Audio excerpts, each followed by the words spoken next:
Exode au chapitre 38. Il fit l'autel des holocaustes de bois d'acacia. Sa longueur était de 5 coudées et sa largeur de 5 coudées. Il était carré et sa hauteur était de 3 coudées. Il fit aux 4 coins des cornes qui sortaient de l'autel et il le couvrit d'airain. Il fit tous les ustensiles de l'autel, les cendriers, les pelles, les bassins, les fourchettes et les brasiers. Il fit d'airain tous ces ustensiles. Il fit pour l'autel une grille d'airain, en forme de treillis qu'il plaça au-dessous du rebord de l'autel, à partir du bas jusqu'à la moitié de la hauteur de l'autel. Il fondit 4 anneaux qu'il mit aux 4 coins de la grille pour recevoir les barres. Il fit les barres de bois d'acacia et les couvrit d'airain. Il passa dans les anneaux, aux côtés de l'autel, les barres qui servaient à le porter. Il le fit creux avec des planches. Il fit la cuve d'airain avec sa base d'airain, en employant des miroirs, des femmes qui s'assemblaient à l'entrée de la tente d'assignation. Il fit le parvis du côté du midi. Il y avait, pour former le parvis, des toiles de fin lin retors, sur une longueur de 100 coudées, avec 20 colonnes posant sur 20 bases d'airain. Les crochets des colonnes et leurs tringles étaient d'argent. Du côté du nord, il y avait 100 coudées de toile, avec 20 colonnes et leurs 20 bases d'airain. Les crochets des colonnes et leurs tringles étaient d'argent.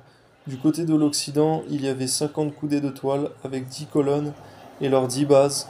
Les crochets des colonnes et leurs tringles étaient d'argent. Du côté de l'orient, sur les 50 coudées de largeur, il y avait pour une aile 15 coudées de toile, avec 3 colonnes et leurs 3 bases, et pour la seconde aile, qui lui correspondait de l'autre côté de la porte du parvis, 15 coudées de toile, avec 3 colonnes et leurs 3 bases. Toutes les toiles formant l'enceinte du parvis étaient de fin lin retors. Les bases pour les colonnes étaient d'airain, les crochets des colonnes et leurs tringles étaient d'argent, et leurs chapiteaux étaient couverts d'argent.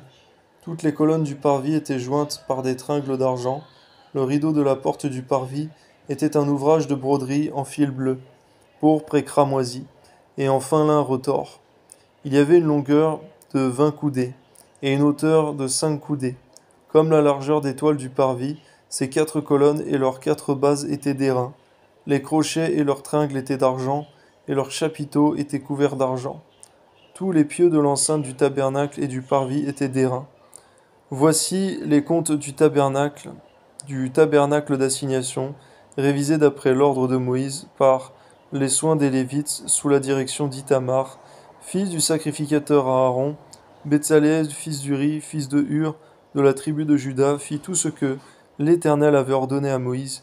Il eut pour aide Oholiab, fils d'Achimac, de la tribu de Dan, habile à graver, à inventer et à broder, sur les étoffes teintes en bleu, en pourpre, en cramoisi, et sur le fin lin. Le total de l'or employé à l'œuvre pour tous les travaux du sanctuaire, or qui fut le produit des offrandes, montait à 29 talents et 1775 cycles, selon le cycle du sanctuaire. L'argent de ceux de l'assemblée dont on fit le dénombrement montait à 100 talents et 1775 cycles, selon le cycle du sanctuaire. C'était un demi-cycle par tête, la moitié d'un cycle, selon le cycle du sanctuaire, pour chaque homme compris dans le dénombrement, depuis l'âge de 20 ans et au-dessus, soit pour 603 550 hommes.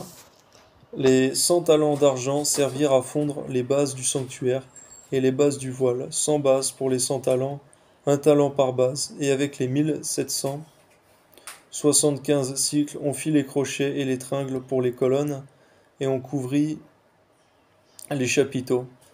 Les reins des offrandes montaient à 70 talents et 2400 cycles.